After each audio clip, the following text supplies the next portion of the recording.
Good morning बच्चों। Myself Vijendra Kumar Saini. आपको पिछली क्लास में मैंने ओबीजी का इंट्रोडक्शन करवाया था। आज आपको ओबीजी में मेंस्ट्रुअल साइकिल पढ़ाएंगे।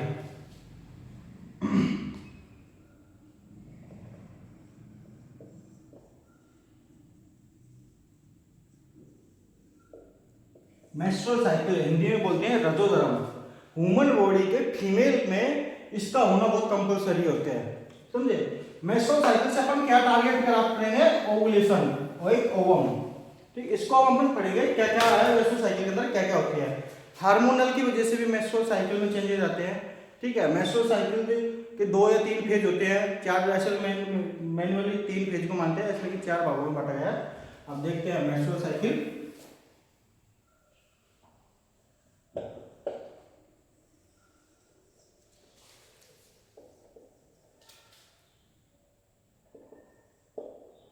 ओवेरियन साइकिल पहला, दूसरा अपना यूटेराइन साइकिल।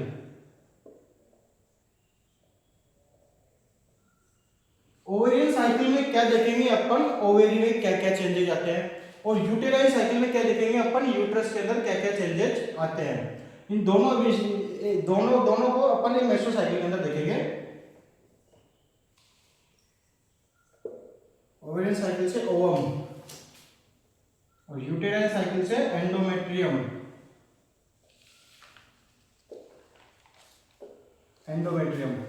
ये दो टॉपिक को देख लीजिए, ओवम और एंडोमेट्रियम।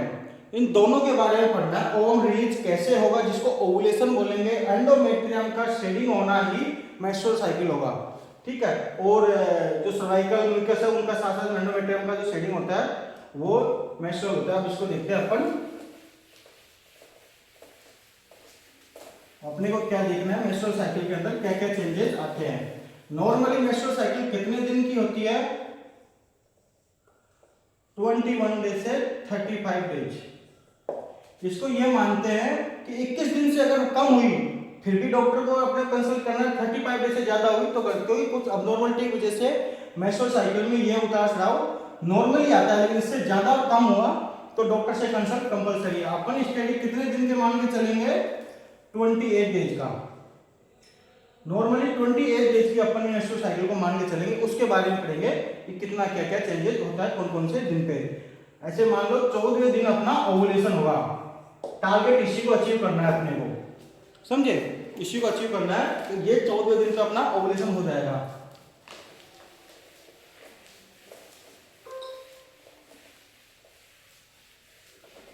तो मेंस्ट्रुअल साइकिल के अंदर अपन 2 फेजेस देखते हैं, नेगेटिव और पॉजिटिव।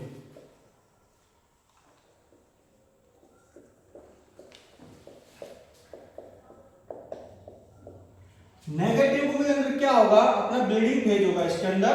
ये इसके अंदर क्या होता है? डैमेज। जो डैमेज होगा जो एंडोमेट्रियम का नेगेटिव फेज के अंदर होगा, इसके अंदर 1 से 5 डेज की होती है। ये हार्मोन लेवल क्या होगा? लो। इसमें हार्मोन लेवल इंक्रीज होगा लेकिन इसमें डैमेज नहीं होगा, इसमें ग्रोथ होगी। ये होगा 6 से 28 दिन का। 2 फेज में डिवाइडेड करते हैं, ओवेरियन और यूटेराइन फेज में। उसके बाद में अपन 2 फीडबैक चेक करते हैं, नेगेटिव और पॉजिटिव। पॉजिटिव फीडबैक 6 से 28 दिन का होता है। इसके अंदर ग्रोथ होती है, इसमें हार्मोन लेवल हाई होता है। हार्मोन लेवल हाई होता है। ये मिनिमम से मैक्सिमम की तरफ जाती है। ठीक है, मिनिमम से मैक्सिमम तरफ, और ये मैक्सिमम से मिनिमम की तरफ जाता है। ठीक है, नेगेटिव में डैमेज होगा, 1 से 5 दिन की होती है। हार्मोन लेवल डिक्रीज होगा इसके अंदर, ये मिनिमम से ये मैक्सिमम से मिनिमम की तरफ जाती है। और पॉजिटिव मिनिमम से मैक्सिमम की तरफ जाता है। चलिए, तो अपना टारगेट क्या अचीव करना है इसमें? Also known as hormonal cycle that a target of ovulation. Ovulation को अपने को टारगेट अचीव करना है इसमें। ठीक है, तो अब कैसे अचीव करेंगे देख लीजिए। फर्स्ट फेज देख रहा है मेंस्ट्रुअल साइकिल, मेंस्ट्रुअल फेज, जिसको ब्लीडिंग फेज कहते हैं। 1 से 5 दिन की होती है ये। तो फर्स्ट फेज के बारे में देख लीजिए। इस फेज में क्या होगी? ब्लीडिंग होगी। पहले अपन समझ लेते हैं। तो अपन ने बताया था ओवेरियन और यूटेराइन साइकिल। तो एक ओवेरी बना देते हैं और यूट्रस बना देते हैं।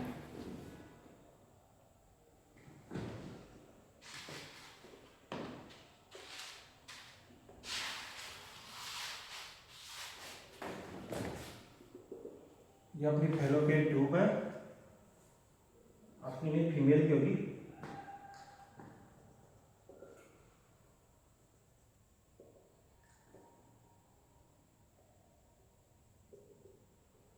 ये हो गया यूट्रस, ये फंडस पार्ट, ये फिम्ब्रे,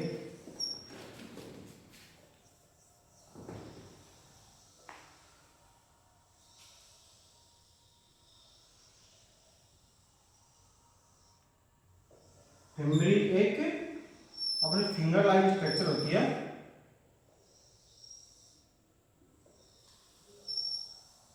जो ओवम को कैप्चर करने में काम करती है।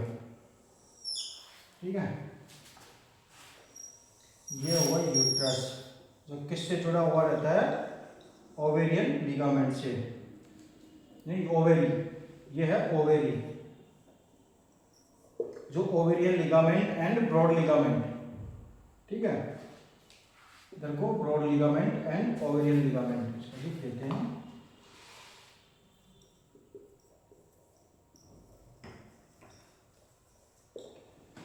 और दूसरा है ब्रॉड लिगामेंट।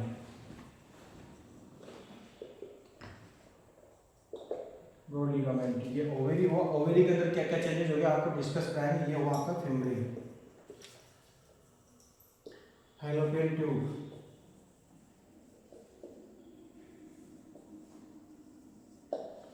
फंडस, यूट्रस,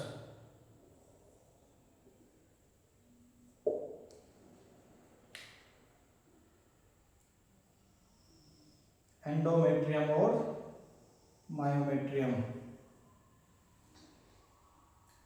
जो शेडिंग होगा अपना कौन सी शेप होगा, एंडोमेट्रियम का, इस वाले लेयर का।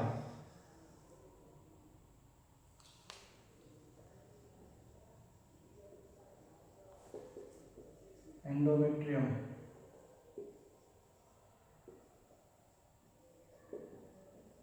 मायोमेट्रियम,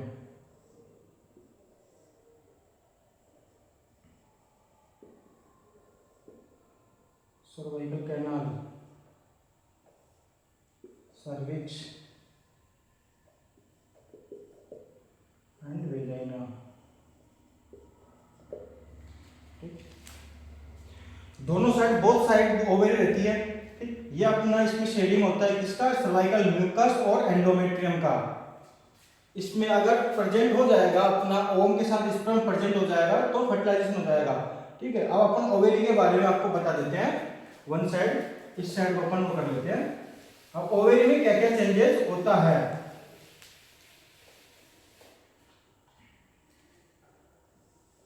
ये है ओवेरी, फिम्ब्री, ठीक, फैलोपियन ट्यूब का पार्ट है। फर्स्ट क्या बनेगा, मेंस्ट्रुअल साइकिल के ओवेरियन साइकिल को फर्स्ट में आपने डिवाइड किया कि ओवम रिलीज करवाना है, तो फर्स्ट क्या बनेगा, प्रीमोडियल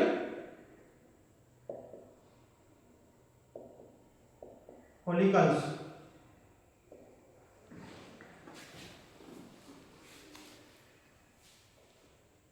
देन उसके बाद क्या बनेगा, प्राइमरी फॉलिकल्स,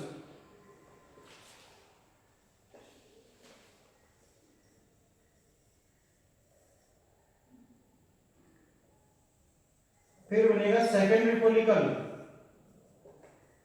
मैच्योर हो जाएगा फॉलिकल। अभी आपको बोल के बता दिया, उसमें नोट्स लिख लेना। फिर मैच्योर अपना बनेगा ग्राफियन फॉलिकल्स, जो ओवम को रिलीज करेगा।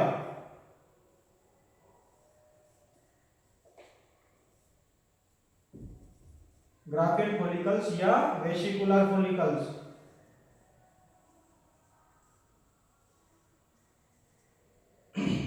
यहां से ओवम रिलीज होगा, ये क्या, ओवम। इसी प्रोसेस को क्या बोलेंगे अपन, ओवुलेशन। ये कौन से डे पे हुई, 14वें दिन पे ओवुलेशन। 14वें दिन पे जो प्रोसीजर ओवल रिलीज होता है इसको क्या बोलते हैं अपन, ओवुलेशन। देन उसके बाद ये बनता है अपना कार्पस ल्यूटियम, जो बता हुआ फॉलिकल सेल से कार्पस ल्यूटियम बनेगा।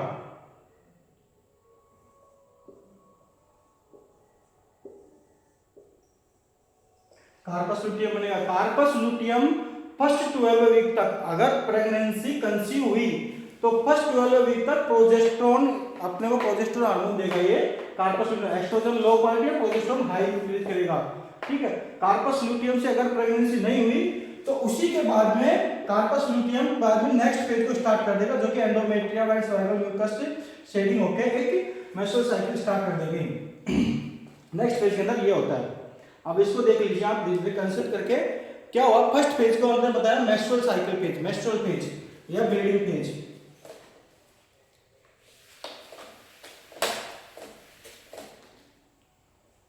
पहली ब्लीडिंग फेज,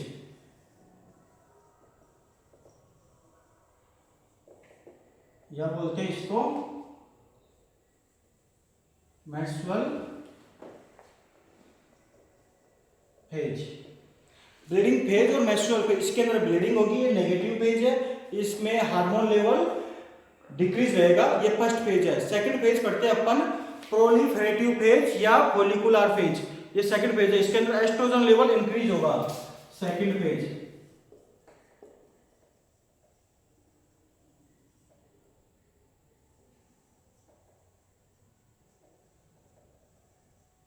एस्ट्रोजन फेज,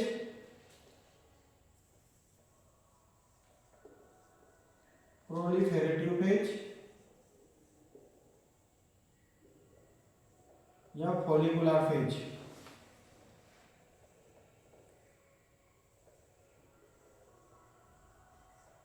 जो सेकंड फेज होती है, जो मोस्ट वेरिएबल फेज होती है, ये मोस्ट इंपोर्टेंट फेज है, ये वेरिएबल फेज होती है, इसीलिए जो चेंजेस होगा तो इसी फेज के अंदर चेंजेस होता है।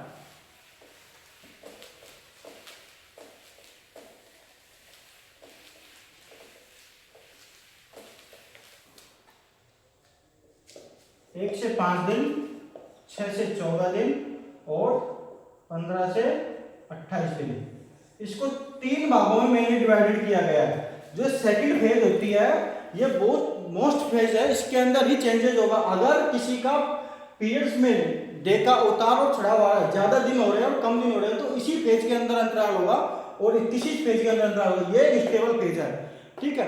तो सेकंड फेज को क्या बोलेंगे, most important phase is most visual variable phase, second phase he variable phase है, ठीक। इसके अंदर क्या क्या होता है, एफएसएच हार्मोन और एलएच हार्मोन दोनों अपना काम करते हैं। एफएसएच ओवेरियन फॉलिकल्स को प्रोड्यूस करता है, 6 डे पे काम करना स्टार्ट कर जाएगा और 14वें दिन तक अपना काम करेगा, लास्ट दिन उसके बाद में शेडिंग होके जो फॉलिकल ओवम को रिलीज करने के बाद में अगर ओवम से स्पर्म प्राप्त हो गया, स्पर्म मिल गया, ओवम मिल गया तो फर्टिलाइजेशन हो गया, लेकिन नहीं हो मिला तो उसके बाद में ये वापस से शेडिंग हो जाएगा। लिख लीजिए एफएसएच क्या काम करता है। FSH hormone work upon ovarian follicles on 6 day, work upon ovarian follicles on 6 day, responsible for Graafian follicles and development. Graafian follicles और डेवलपमेंट कौन से दिन पे, 14वें दिन पे काम करेगा, जो ओवुलेशन टाइम पे होगा। उसके बाद में आता है एलएच, जिसको बोलते हैं अपन एलएच सर्च। एलएच क्या काम करेगा, release in 6 day but work start in 14वें दिन, ये 14वें दिन पे एलएच सर्च का काम करेगा, ये एलएच सर्च का काम करेगा 14वें दिन पे, ठीक है। नेक्स्ट देख लेते हैं, नेक्स्ट पेज कौन सी होती है। नेक्स्ट पेज देखेंगे अपन, थर्ड पेज, इसके बीच में आती है अपनी ओवुलेशन पेज।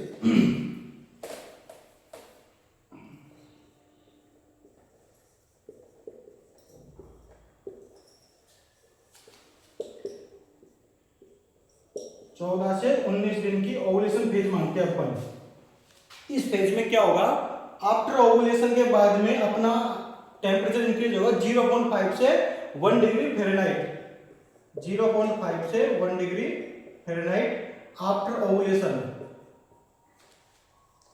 आफ्टर ओवुलेशन के बाद में ये इंक्रीज होगा आफ्टर ओवुलेशन के बाद, क्योंकि ये हाईली प्रोजेस्टेरोन हार्मोन, प्रोजेस्टेरोन की एक्टिविटी के लिए डिक्रीज होगा, समझे। अब नेक्स्ट फेज अपन को बता दें, ओवुलेशन फेज के अंदर मात्र ओवुलेशन होगा, ठीक। एलएस सर्च का काम क्या था, एलएस सर्च के कब स्टार्ट, 14वें दिन पे अपना काम किया एलएस सर्च ने। ये कब स्टार्ट होता है, 10 से 12 घंटे पहले बिफोर ओवुलेशन अपना काम स्टार्ट कर देता है, ठीक। ओवुलेशन फेज के अंदर क्या हुआ, ovulation is completely by hormonal action के द्वारा ग्राफियन फॉलिकल से ओवुलेशन आया, ओवम रिलीज हुआ, उसको ओवुलेशन बोलेंगे। आफ्टर ओवुलेशन क्या क्या हो गया, रप्चर ग्राफियन फॉलिकल्स बचेगा अपने पास, सेकेंडरी oocyte बचेगा, एंडोमेट्रियम बचेगी जो आपको बताया था यूट्रस के अंदर एंडोमेट्रियम बचेगी, और एलएच हार्मोन बचेगा। सेकेंडरी oocyte अगर ओवम के बाद में स्पर्म प्रेजेंट रह गया, अगर ये प्रेजेंट हो गया स्पर्म, तो अपन किस चीज की स्टडी करेंगे आगे, ओवीजी या भाभीजी, ठीक है, इसकी स्टडी करेंगे। अगर स्पर्म एब्सेंट रहा, फिर नेक्स्ट फेज, नेक्स्ट अपनी वही मेंस्ट्रुअल साइकिल, ओवम लिया अपने को ओवुलेशन से, स्पर्म अगर प्रेजेंट हुआ तो अपने आगे स्टडी ओबीजी, ठीक है, फर्टिलाइज करा के बेबी की ग्रोथ करवानी है, ठीक। ये अपने को भाभीजी की स्टडी करनी है। ओवम को अगर एब्सेंट मिल गया क्या स्पर्म, तो फिर नेक्स्ट फेज स्टार्ट करनी है, ठीक है।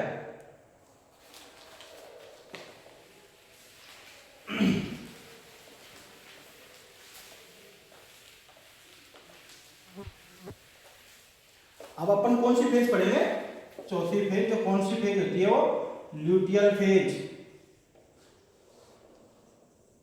ल्यूटियल फेज क्या बचेगा, ग्राफियन फॉलिकल किसमें चेंज होगा, कार्पस ल्यूटियम में, और फॉलिकुलर सेल किसमें चेंज होगी, लुटियल सेल में, और एस्ट्रोजन किसमें चेंज हो जाएगा, प्रोजेस्टेरोन में। कौन सी फेज में, चौथी फेज के अंदर, ठीक है। फोर्थ फेज के अंदर, इसको फोर्थ नहीं बोलेंगे, मेनली 3 फेज ही बोलते हैं, लेकिन बीच में ओवुलेशन आया है तो इसको भी फेज में डिवाइडेड कर दिया गया, लेकिन अपन mainly 3 phase, first phase bleeding phase, second phase पढ़ेंगे अपन एस्ट्रोजन फेज या फॉलिकुलर फेज, थर्ड पढ़ेंगे लुटियल फेज।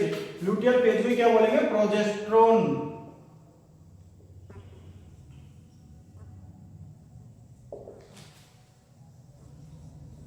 प्रोजेस्टेरोन फेज, ठीक है। लुटियल फेज को प्रोजेस्टेरोन फेज बोलेंगे अपन, और इसी को सेकेंडरी फेज बोलते हैं। इसके अंदर क्या क्या मोस्ट स्टेबल फेज होती है, ये इसमें लिख देते हैं मोस्ट स्टेबल फेज होती है। इस फेज के अंदर कंप्लीटली प्रोजेस्टेरोन हार्मोन के अंदर होती है, कंप्लीटली प्रोजेस्टेरोन हार्मोन के अंदर होती है, क्योंकि मेंटेन ऑफ प्रेगनेंसी, बाद में प्रेगनेंसी को मेंटेन करने में यही हार्मोन काम करता है, ठीक है। Increase blood supply, blood supply को भी ये इंक्रीज करता है, इनहिबिटिंग पेनिट्रेशन, कॉन्स्ट्रक्शन आफ्टर, अगर स्पर्म की प्रेजेंट हो गई तो ओबीजी हो गया, अगर उसको हो गया तो कॉन्स्ट्रक्शन कराने का काम भी इसी फेज के अंदर होगा, समझे।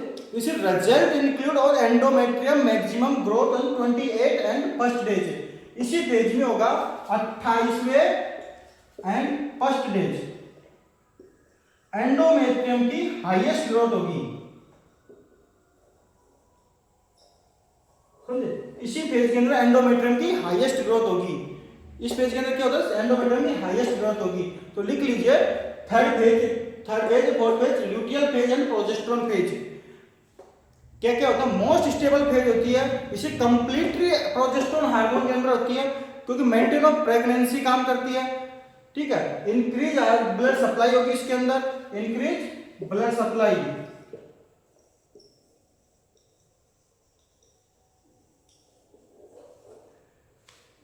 और कॉन्स्ट्रक्शन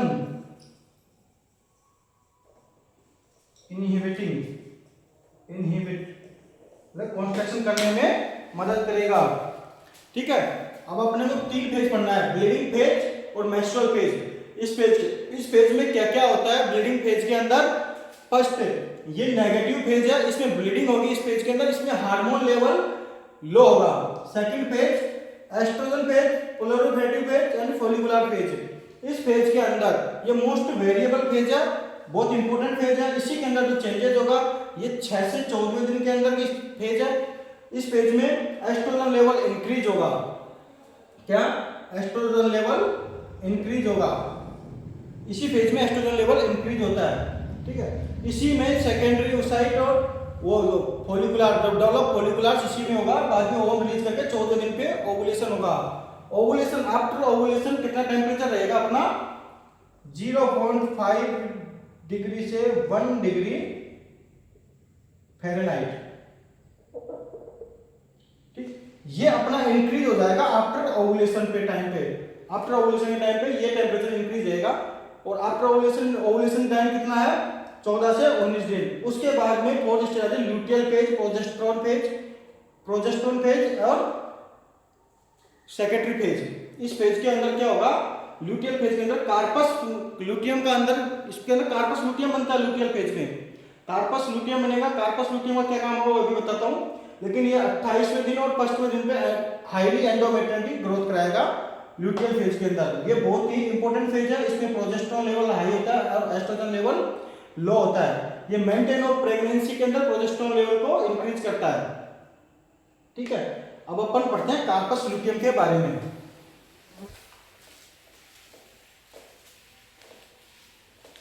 कार्पस लुटियम क्या है, ये एक टेम्परेरी एंडोक्राइन ग्लैंड होती है जो अपने ओवेरी के लास्ट में जो पार्ट बचता है ओवम रिलीज होने के बाद में, उसको बोलते हैं कार्पस लुटियम।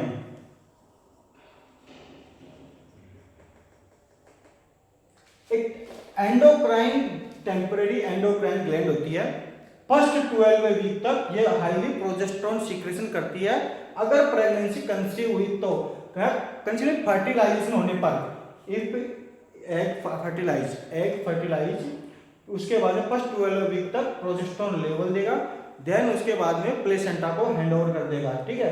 और अगर प्रेग्नेंट वो फर्टिलाइज नहीं हुआ, ये फर्टिलाइज नहीं हुआ तो बाद में वही शेडिंग नेक्स्ट फेज को स्टार्ट कर देगा, ठीक है।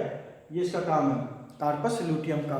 इसके अंदर कैसे होगा कि जैसे प्रेगनेंसी हो गई तो क्या बन जाएगा कार्पस ग्रेविटल्स। और प्रेगनेंसी नहीं हुई, अगर प्रेगनेंसी कंसीव कर लिया तो कार्पस लुटियम क्या बन जाएगा कार्पस ग्रेविटल्स।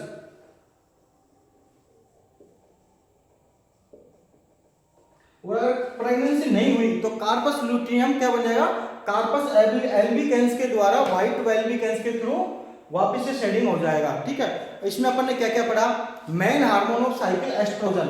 सेकंड फेज का जो मेन हार्मोन है एस्ट्रोजन के द्वारा साइकिल में सबसे इंपॉर्टेंट हार्मोन है। मेन हार्मोन ऑफ प्रेगनेंसी जो थर्ड फेज जब इसमें देखा था अपने प्रोजेस्टेरोन हार्मोन, जो प्रेगनेंसी का मेन हार्मोन कौन होता है प्रोजेस्टेरोन। और प्री ओवुलेशन फेज के पहले क्या हुआ था, प्री ओवुलेशन फेज को क्या बोलते हैं वेरिएबल फेज, और पोस्ट ओवुलेशन फेज को क्या बोलेंगे stable phase. Pre ovulation phase को वेरिएबल फेज और पोस्ट ओवुलेशन फेज को बोलेंगे stable phase. Maximum level of progesterone 21 days पे मैक्सिमम लेवल होता है ओवुलेशन का। And maximum size of Graafian follicles का होगा 20 mm। ग्राफियन फॉलिकल्स की मैक्सिमम साइज कितनी जाएगी 20 mm,